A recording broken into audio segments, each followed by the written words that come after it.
नमस्कार। आप देख रहे हैं संतोष पाठक ऑफिशियल और मैं हूं आपके साथ शिव कुमार मिश्रा। हमारे साथ हैं संतोष पाठक जी, उनका स्वागत और अभिनंदन। संतोष पाठक ऑफिशियल प्लेटफॉर्म पर तमाम दर्शकों का स्वागत करता हूं और फिर आपसे अपील आग्रह अगले कुछ मिनट हमें दीजिए और फिर देखिए कि इस बार कौन सा बड़ा धमाका होने वाला है। जी शिव जी। पूरा देश इस समय राहुल गांधी की तरफ निहार रहा है, देख रहा है अगला बम क्या फोड़ेंगे। हालांकि इस समय उनके खिलाफ एक वर्ग है, वो पूरा खड़ा हुआ है, वो एफिडेविट के पीछे पड़ा हुआ है। उन्होंने इतना सटीक जवाब दिया, उस पर भी वो भरोसा नहीं करते। उन्होंने कहा कि जब मैं संसद सदस्य बना और संसद में पहुंचा तो सबसे पहले मैंने संविधान की शपथ ग्रहण की। उससे भी बड़ा अगर एफिडेविट होता हो, हम तो हर जगह बाउंड है। मैं चुनाव आयोग से कर रहा हूं कि उन्होंने 7 फीट ऊंचा कागजों का एक ढेर बनाया है। चुनाव आयोग कम से कम 4 फीट का तो जवाब दे दे। अब ये और सुनने में आ गया कि अभी तक तो वो 7 फीट का जवाब दे रहे, तब कह रहे हैं कि 68 घंटे में एक और खुलासा कर देंगे। जैसे ही संतोष पाठक जी को पता लगी, क्योंकि मेरा 8 से 9 लाइव रहता है, तो फोन घनघनाने लगा। मैंने कहा बस गुरु 15 मिनट दीजिए, अभी आया। मैंने भी 10 मिनट पहले प्रोग्राम बंद कर। 68 घंटे की बात है, 68 घंटे बाद होगा क्या? ये सब चीजें बड़ी गंभीर हैं और इस देश के प्रत्येक नागरिक को जानने का हक है। राहुल गांधी ने अपनी जिम्मेदारी निभा दी है। अब इस देश के नागरिकों के ऊपर ये बड़ी नैतिक जिम्मेदारी है। ऐसे वीडियोस, ऐसे पत्रकार, उनका खुल के जनता को समर्थन करना चाहिए। और ये वीडियो जो बन रहे हैं, इन्हें जितना से जितना शेयर कर सकते हो आगे बढ़ाइए, ताकि सच सबको पता लगे। और अगर आप इस वीडियो को रोक रहे हैं तो इसका मतलब आप चाहते हैं इसी दकियानूसी सत्ता के साथ बने रहे, न रोजगार मिले, न काम मिले, न कुछ मिले, न विसाले सनम मिले, कुछ ना मिले। ट्रंप अलग धमकाएं, फिर हम पुतिन की शरण में जाएं, फिर हम जिनपिंग से दुआ सलाम बनाएं, तय आपको करना है। बड़ी समस्या है। और आज जो चर्चा होनी चाहिए थी उपराष्ट्रपति के उम्मीदवार की, चर्चा राहुल गांधी की हो रही है। चर्चा होनी चाहिए थी कि उम्मीदवार कौन होगा, चर्चा राहुल गांधी की प्रोग्राम की हो रही। पक्ष को भी करनी पड़ रही है, विपक्ष को भी करनी पड़ रही है। और कल आज तक ने फैक्ट चेक किया, आज भागा उनका आदमी इंडिया टुडे ग्रुप का और पहुंचा 80 वोटर के रूम पर, कुछ नहीं मिला। वो भाजपा के नेता का सिंगल कमरा था, उसमें 80 आदमी बैठ भी नहीं सकते हैं, रहने तक बहुत मुश्किल है। और अगली जो खबर सुनाऊंगा उसे आप होश उड़ जाएंगे। लेकिन पहले हम संतोष पाठक जी से सुन लें कि 68 घंटे में होगा क्या। मेरी खबर भी बड़ी महत्वपूर्ण है। देखिए बिल्कुल शिव जी, आपने लोगों की बात की कि लोगों को क्या मिला और लोग क्या चाहते हैं। तो मैं 68 घंटे पे आने से पहले सिर्फ 2-3 लाइन में एक बातें कहना चाहूंगा। ये कहा जा रहा है कि रूस से सस्ता तेल खरीद रहे हैं। जनाब, रूस से सस्ता तेल खरीद रहे हैं तो क्या देश की जनता को सस्ते में तेल दे रहे हैं? नहीं दे रहे हैं। रूस से तेल खरीदा जा रहा है और अमेरिका को बेचा जा रहा है और उससे उद्योगपति पैसा कमा रहा है और वही अमेरिका हम पर प्रतिबंध लगा रहा है। और मिडिल क्लास भारतीयों को क्या मिल रहा है? महंगी शिक्षा, महंगा स्वास्थ्य, नौकरी नहीं है और एथेनॉल मिला हुआ पेट्रोल और महंगाई की मार। और बाकी आप रोना धोना गइए तो फिर वो मंत्री धर्म के नारे लगाते हुए नजर आते हैं। खैर, अभी आता हूं इस पे। जो चुनाव आयोग शपथ पत्र की बात कर रहा था ना, डीके शिव कुमार कर्नाटक के उप मुख्यमंत्री और बेंगलुरु सेंट्रल से जो उम्मीदवार थे कांग्रेस पार्टी के मंसूर खान, ये चुनाव आयोग के कार्यालय जाके लिखित में सारे सबूत उनको सौंप कर आ गए। इंतजार करते हैं कितने घंटों बाद चुनाव आयोग का जवाब आता है।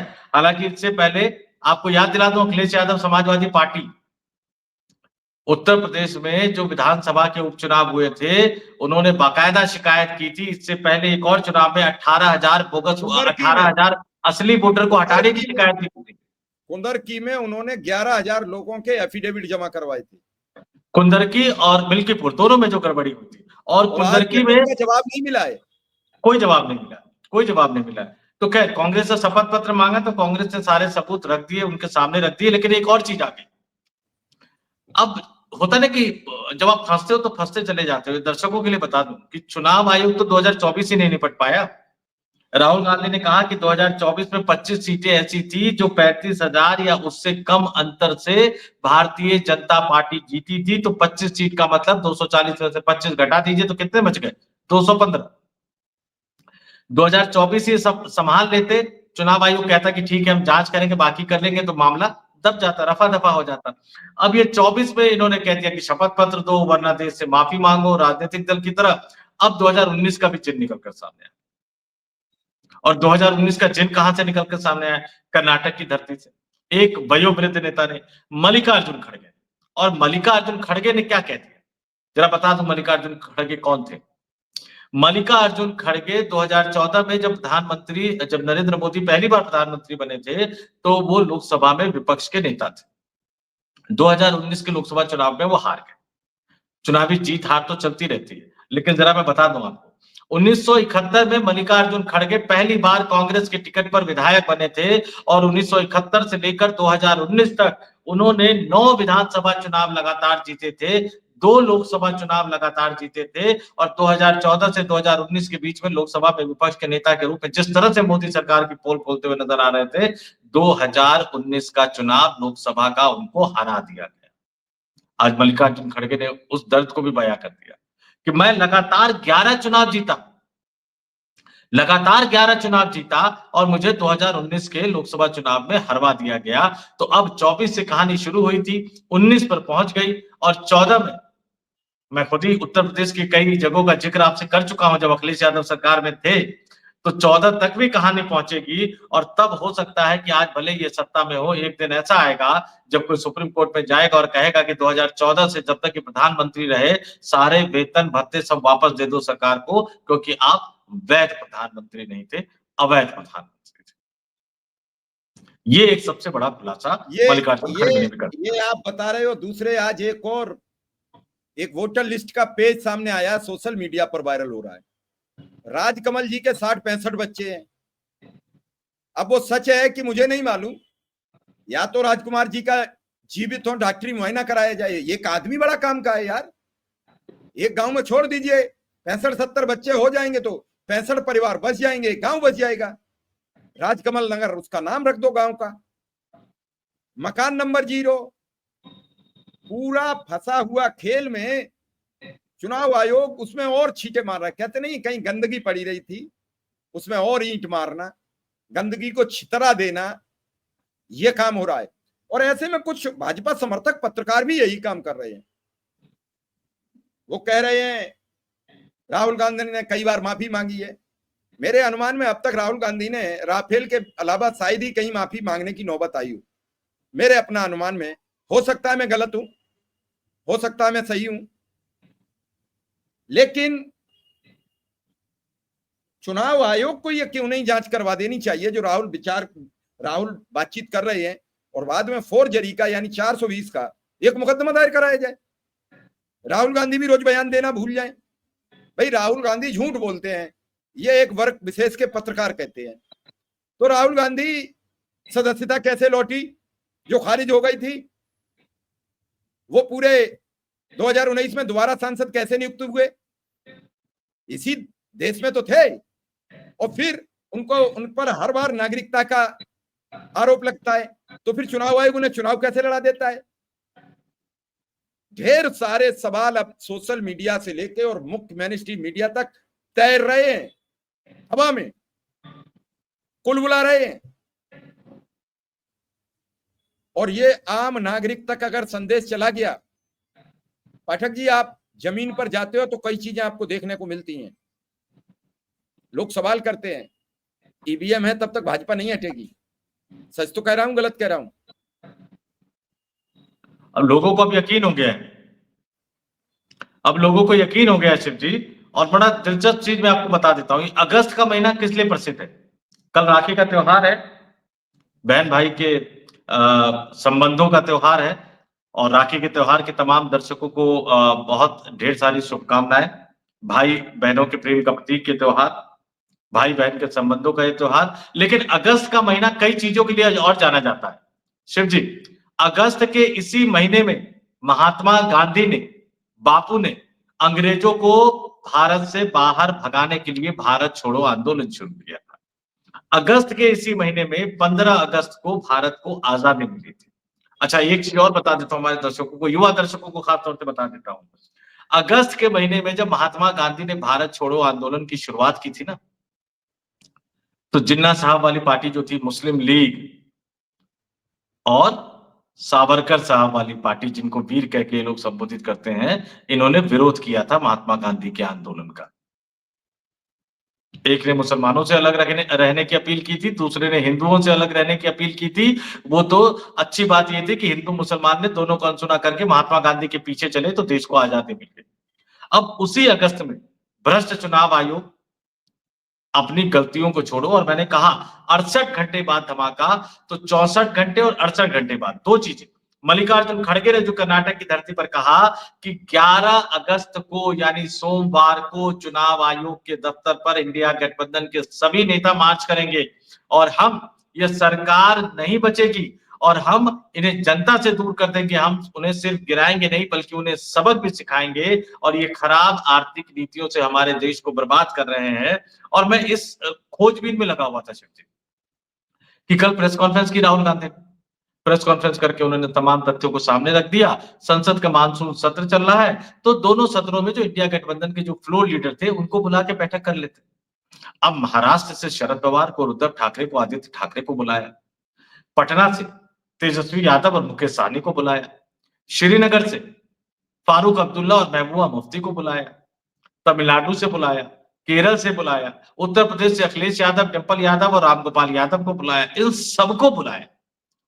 और मैं इसको रिसर्च कर रहा था कि आखिर इन सबके बुलाने के पीछे वजह क्या है। ये तो सिर्फ एक मुहिम नहीं होगी, या सिर्फ ये खुलासा नहीं होगा, क्योंकि अखिलेश तो उससे पहले लिख के दे चुके हैं चुनाव आयोग। तब उस खोजबीन में पता लगा कि 68 घंटे बाद राहुल गांधी एक बड़ा धमाका करने जा रहे हैं। अगस्त का महीना, भारत छोड़ो आंदोलन की याद, देश को आजादी की सौगात, ऑपरेशन सिंदूर का लोगो लगा के इन्विटेशन भेजने वाली है मोदी सरकार 15 अगस्त के कार्यक्रम के लिए। राजनीतिक फायदा उठाने की हद देखिए। 11 अगस्त को 68 घंटे बाद 4:30 बजे शाम को राहुल गांधी ने कांग्रेस के सभी महासचिव, राज्य के सभी प्रभारियों और जितने भी फ्रंटल ऑर्गेनाइजेशन, चाहे वो महिला मोर्चा है, चाहे वो युवा मोर्चा है, इन सबके अध्यक्षों की एक बैठक बुलाई है 11 अगस्त को शाम 4:30 बजे, 68 घंटे बाद। और क्या करेंगे उसमें? जो महात्मा गांधी जी ने किया था, जन आंदोलन बनाएंगे, जनता से इस मुद्दे को जोड़ेंगे। क्योंकि एक बात तो सही है कि चुनाव आयोग की गुहार लगाते रहे, चुनाव आयोग तो कुछ नहीं करेगा। और बड़े सम्मान के साथ कह रहा हूं कि सुप्रीम कोर्ट भी क्या कर लेगा इस मामले में, तारीख पर तारीख के अलावा क्या कर लेगा। अब राहुल गांधी असली मुद्दे पे आ गए। बीमारी भी पकड़ ली उन्होंने, और इस सवाल को मैं अपनी कई स्टोरी में कहता था कि बीमारी तो पकड़ ली, इलाज कब शुरू करेंगे? तो अब इलाज शुरू करेंगे, क्योंकि देश की जनता ही अंततः यह तय करेगी कि इस देश में वोट की चोरी रुकेगी या नहीं, चुनाव आयोग की मनमानी रुकेगी या नहीं, संवैधानिक संस्थाओं की मनमानी रुकेगी या नहीं, मोदी सरकार के गलत काम रुकेंगे या नहीं रुकेंगे, ये इस देश की जनता तय करेगी। और जो इंडिया गठबंधन के नेताओं को जो कल डिनर की पार्टी में बुलाया था ना देश भर में, उन सबसे यही कहा गया है कि बहुत हो गया चुनाव, बहुत हो गया सदन के अंदर आरोप प्रत्यारोप, बहुत हो गया प्रेस कॉन्फ्रेंस, अब मैदान में उतरते हैं, अब जनता के पास जाते हैं।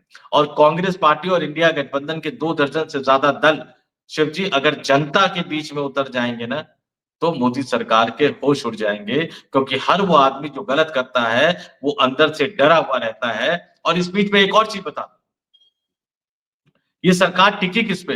नानी फैक्टर पे। चंद्रबाबू नायडू, नीतीश कुमार। आज अमित शाह मेरे गृह जिले में थे, सीता मैया की धरती पर सीतामढ़ी में पुनौरा धाम का जो पुनर्निर्माण योजना है उसका उद्घाटन और शिलान्यास किया। नीतीश कुमार कुर्सी पे बैठे हुए थे। नीतीश कुमार की वो फोटो कहां से रिलीज हुई, कैसे रिलीज हुई, ठीक है। और जब भी आप सीतामढ़ी के विकास की बात करते हैं तो मैं उनका जिक्र नहीं करना चाहूंगा। भारतीय जनता पार्टी को कवर करने वाले बहुत वरिष्ठ पत्रकार हैं, और बाकायदा टूरिज्म मंत्रालय के टूर पे 15-20 पत्रकारों को ले गए तो उन्होंने कहा कि जैसे ही सीतामढ़ी उतरे तो घुटनों तक पानी था। सीतामढ़ी रेलवे स्टेशन की हालत, पिछली सरकार में किसी तरह से दौड़ भाग करके हाथ पांव जोड़ के हमने मुजफ्फरपुर से सीतामढ़ी ट्रेन चलवाई, सीतामढ़ी स्टेशन पे एक वॉशिंग पिट 11 साल में नहीं खुलवा पाए इनके बड़े बड़े नेता। आप सीता मैया की धरती की बात कर रहे हैं, आप सीतामढ़ी के विकास की बात कर रहे हैं, कई सारे प्रोजेक्ट लटके हुए हैं, ठीक है, वहां जाके आप हमला बोलते हुए नजर आ रहे हैं। हालांकि प्रशांत किशोर ने तो आज पोल खोल दी कि कैसे मंगल पांडे साहब अपनी पार्टी के नेता और मंत्री दिलीप जायसवाल से पैसा लेके उनके मेडिकल कॉलेज को डीम्ड यूनिवर्सिटी का दर्जा देते हैं। तो जब ये जनता के बीच उतरेंगे तो ये तमाम कलई खुलती हुई नजर आएगी। और अब आगे आ जाइए जो नानी फैक्टर की बात मैं कर रहा था, नीतीश कुमार बिहार के विधानसभा चुनाव से पहले या बिहार के विधानसभा चुनाव के बाद खेला, चंद्रबाबू नायडू फंस गए। इंडिया गठबंधन के नेताओं की बैठक ऐसे ही नहीं बुलाई थी राहुल गांधी ने कर, चंद्रबाबू नायडू फंस गए क्योंकि अमेरिका जो भी बंदिशें लगा रहा है, अमेरिका जो भी टैरिफ लगा रहा है 50% का, आने वाले दिनों में अमेरिका जो भी प्रतिबंध लगाएगा उसका असर सबसे ज्यादा इस देश में अगर किसी राज्य पर पड़ेगा शिव जी तो वो आंध्र प्रदेश है। अब चंद्रबाबू नायडू के सामने दिक्कत है कि क्या वो मोदी की गलत विदेश नीतियों का खामियाजा भुगतते रहेंगे। बड़ी मुश्किल से सत्ता में आए, फिर विदाई हो जाएगी तो कई तरह की दिक्कतें खड़ी हो जाएंगी। और इसलिए चंद्रबाबू नायडू के लिए समस्या पैदा होती जा रही है। अडानी वाला मसला भी जब उठा था तो उसमें भी आंध्र प्रदेश का नाम आया था, जिस मसले पर अमेरिका में मामला दर्ज हो रखा है वहां भी अडानी को फंसाने की बात आई थी। और मेरे सूत्र ये मुझे बता रहे हैं कि चंद्रबाबू नायडू यानी तेलुगु देशम पार्टी के अंदर सुगबुगाहट शुरू हो गई है। और जिस दिन राहुल गांधी इंडिया गठबंधन के 2 दर्जन से ज्यादा राजनीतिक दलों के साथ 68 घंटे बाद जब ये फैसला कर लेंगे कि हमें जनता के बीच जाना है तो चंद्रबाबू नायडू बहुत दिनों तक एनडीए गठबंधन में रह नहीं पाएंगे। और इस बीच मोदी क्या कर रहे हैं, एक आपने देखा, एक किस्सा मुझे याद आ रहा है कि एक मेमना या बकरी होती थी कैसे भेड़ के चुंगल में फंस जाती थी। अमेरिका में फंस गए। कल आपने ब्राजील के राष्ट्रपति से बात की, आज आपने रूस के राष्ट्रपति से बात की, उनको भारत आने का न्योता दे दिया। इस महीने के अंत में चीन जा रहे हैं। अब चीन पे कोई कैसे भरोसा कर सकता है बताइए मुझे। इस देश का एक भी भारतीय खड़ा होकर कह दे कि शिवजी, संतोष जी, मुझे तो चीन पे बहुत भरोसा है।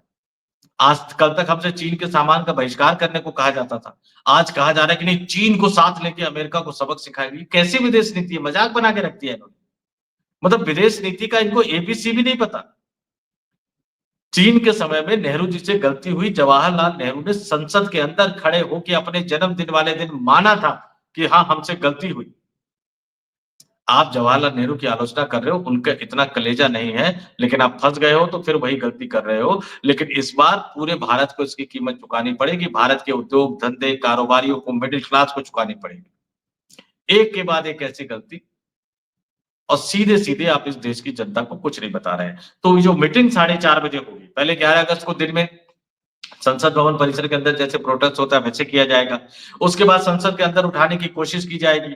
उसके बाद जब सदन की कार्रवाई स्थगित हो जाएगी तो इंडिया गठबंधन के तमाम सांसद संसद भवन से मार्च करेंगे चुनाव आयोग तक। अब देखते हैं कि चुनाव आयोग अपना गेट खोल के उनका स्वागत करते हैं कि नहीं करते। ज्ञानेश कुमार आके पूछते हैं कि नहीं पूछते कि आइए बताइए क्या दिक्कत है, सबूत लाए हैं तो दिखाइए सबूत। कैमरे के सामने आके सीधे सीधे बात करते हैं या नहीं करते राहुल गांधी से। और फिर शाम को हम तो ये कह रहे हैं कि वो जो 7 फीट ऊंचे कागज हैं उनकी एक फोटो कॉपी कराई जाए, 4-5 ठेले लदवाए जाए और बाकायदा लेके राहुल गांधी वो ठेले को पैडल मारते हुए पहुंचे। एक ठेला अखिलेश यादव चला रहे हो, एक ठेला तेजस्वी यादव चला रहे हो, एक ठेला स्टालिन चला रहे हो, एक ठेला पे ममता बनर्जी बैठी हो, 2 लोग धक्के लगा रहे हो सांसद, तब जाया जाए। सबूत चाहिए, ले लो सबूत, उतार लो ठेलों से, सब लेके आए हैं। और देखिए सवाल वही शिव जी, 5 सवाल है। ये सवाल आप जब सुनेंगे तो इस देश की जनता के सवाल है। Digital voter list, digital India तो प्रधानमंत्री जी का नारा था ना। डिजिटल इंडिया किसका नारा था? प्रधानमंत्री का नारा था। तो डिजिटल वोटर लिस्ट क्यों नहीं दे पा रहे? कितना टाइम लगता है कंप्यूटराइज वोटर लिस्ट देने में? मतलब कहीं ना कहीं तो कुछ ना कुछ छुपा रहे हो ना। ये राहुल गांधी का सवाल तो गलत नहीं। दूसरा कहा जाता है सीसीटीवी और वीडियो सबूत मिटाए जा रहे हैं। आज तो सीसीटीवी हर ऑफिस की कहानी हो गई। हर ऑफिस में सीसीटीवी लगे हुए, मंत्रालयों में सीसीटीवी लगे हुए हैं। तो फिर सीसीटीवी और वीडियो के सबूत आप क्यों मिटा रहे हैं? फिर चुनाव आयोग का काम क्या विपक्षी नेताओं को डराना धमकाना? बिल्कुल नहीं। और इलेक्शन कमीशन ऑफ इंडिया और भारतीय जनता पार्टी के नेता एक जैसी भाषा क्यों बोल रहे हैं? कन्हैया कुमार ने सवाल उठाया कि कहीं ऐसा तो नहीं कि एक ही जगह से स्क्रिप्ट तैयार होकर भाजपा के मुख्यालय भी भेजी जा रही है और चुनाव आयोग के दफ्तर भी भेजी जा रही है। ये तमाम सवाल है और ये तमाम सवाल कहीं ना कहीं अपने आप में जायज है। और जैसा मैं कह रहा था कि अगर इंडिया गठबंधन, जो खड़गे साहब ने कहा कि इंडिया गठबंधन के तमाम नेताओं को एकजुट होना पड़ेगा। अब देखिए ये खिसियानी बिल्ली खंबा नोचे है ना। आज भारतीय जनता पार्टी ये मुहिम चला रही कि उद्धव ठाकरे का अपमान हो गया जी, उद्धव ठाकरे सबसे पीछे बैठ गए। अब 10 लाइन 12 लाइन की कुर्सी लगी है, 50 नेता आए हैं, कोई नेता बाद में पहुंचते हैं, खुद से पीछे बैठ जाते हैं। आज एक और वीडियो बहुत ज्यादा वायरल हो रहा है कि भोपाल में एक कार्यक्रम में थे, दिग्विजय सिंह दर्शक दीर्घा में बैठे हुए थे, ऑडियंस में बैठे हुए थे, मंच पर ज्योतिरादित्य सिंधिया थे, वो उतरे, पुराना कांग्रेसी कौन है, तो ज्योतिरादित्य सिंधिया उतरे, दिग्विजय सिंह का हाथ पकड़ के वो उठा के मंच पर ले गए। कोई भाजपा ही होता तो ऐसा शायद नहीं कर पाता। तो ये सब राजनीतिक शिष्टाचार की बात होती है कि कौन आगे बैठा, कौन पीछे बैठा, लेकिन कुछ है नहीं। तो इंडिया गठबंधन की एकता को कैसे तोड़ोगे? तो आप कह रहे हो कि उद्धव ठाकरे का अपमान हो गया, उद्धव ठाकरे को पीछे बिठा दिया। ये सब भाजपा इसलिए कर रही है क्योंकि वो फंसती हुई नजर आ रही है। एक और चीज निकलकर सामने आई आज जब ये तमाम खोजबीन किया, राष्ट्रपति से जो मुलाकात हुई, चीन की जो यात्रा है, हम अलग से उस पर एक अलग से स्टोरी करेंगे, उसको थोड़ा सा मैं और पुख्ता कर लेता हूं, तो कल एक स्टोरी करेंगे कि चीन की यात्रा और राष्ट्रपति से मुलाकात। चीन की यात्रा तय होती है, राष्ट्रपति से मिलने जाते हैं, उसमें क्या कुछ बड़ी बात होती है वो भी आगे हम बताएंगे। लेकिन 68 घंटे बाद राहुल गांधी अपने नेताओं को जो आदेश, जो निर्देश देंगे सड़क पर उतरने का, और इंडिया गठबंधन के नेता, दिग्गज नेता सड़कों पर उतरकर प्रोटेस्ट करेंगे, जनता के बीच में जाएंगे, तो फिर मोदी जी और अमित शाह जी कहां मुंह छिपाएंगे? और ज्ञानेश कुमार, और उन्होंने तो राहुल गांधी ने कह दिया कि रिटायर हो जाओगे तो भी पकड़ के लाऊंगा। राजीव कुमार साहब ने, उन्होंने कहा था रिटायर होने के बाद मैं हिमालय पर चला जाऊंगा, पता नहीं कहां गए हैं, कहां गायब है। लेकिन ये तमाम लोग उठकर, निकलकर, निकालकर सामने लाए जाएंगे, सवाल उठाए जाएंगे, और फिर ये 2019 या 2024 का सवाल ही नहीं है। वाराणसी संसदीय क्षेत्र 2024 का चुनाव तो याद होगा आपको विशु जी। 6 राउंड प्रधानमंत्री जी पीछे चले थे। हाँ, शायद इस देश में इकलौते ऐसे होंगे जो प्रधानमंत्री पद पर रहते हुए लोकसभा चुनाव में इतने राउंड तक पीछे चले होंगे, और फिर अचानक चीजें बदलती चली गई। जांच बैठेगी, जांच होगी, तो सबकी जांच होगी। और इसलिए मैंने कहा कि अगर चुनाव आयोग जांच का आदेश दे देता तो मामला दब जाता। चुनाव आयोग ने ही, मुझे लगता है, ज्ञानेश कुमार साहब ने मोदी जी को फंसा दिया है, क्योंकि अब तमाम चीजें निकलेगी, एक एक करके निकलेगी।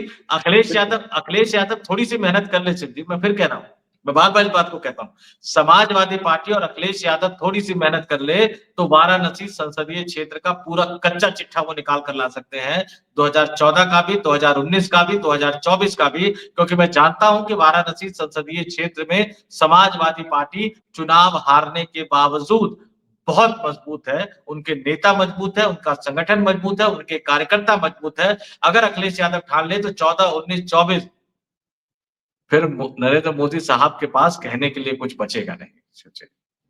चलिए संतोष जी, बड़ी महत्वपूर्ण जानकारी दी है कि अखिलेश यादव और राहुल गांधी अगर ठान लेंगे तो चुनाव आयोग घुटनों आ जाएंगे। क्योंकि चुनाव आयोग को उनकी जांच पर अपनी मोहर लगानी चाहिए, उन पर आरोप नहीं लगाने चाहिए। उन्होंने एफिडेविट मांगा, अब एफिडेविट दे दिए हैं, अब देखेंगे क्या सबूत मिलेंगे। एफिडेविट को लेकर कल से रोना हो रहा था, अब एफिडेविट का बंद हो जाएगा। देखेंगे फिर नया क्या बहाना निकाला जाएगा। उनके साथी, उनके उम्मीदवार दे देंगे तो फिर कल ये कहा जाएगा कि राहुल गांधी ने क्यों नहीं दिया, राहुल गांधी एफिडेविट देने से डरते हैं। तो बातें तो जितनी है उतनी बनती रहेंगी, लेकिन दर्शकों को तो चुनाव आयोग ये भी कह सकता है शिव जी कि राहुल गांधी ने दे दिया तो फिर कहेगा कि डोनाल्ड ट्रंप से भी दिलवा के लाओ। बिल्कुल, वो भी वोटर हैं, बिहार में बन गए हैं वोटर, उनसे भी मांगा जाएगा वोट कैसे बन गया है। तो फिर निश्चित रूप से दर्शकों को ये वीडियो आगे बढ़ाना चाहिए ताकि ये सच लोगों तक जाए। फिलहाल संतोष सर का बहुत बहुत आभार, बहुत बहुत धन्यवाद। तमाम दर्शकों को नमस्कार, आभार और धन्यवाद।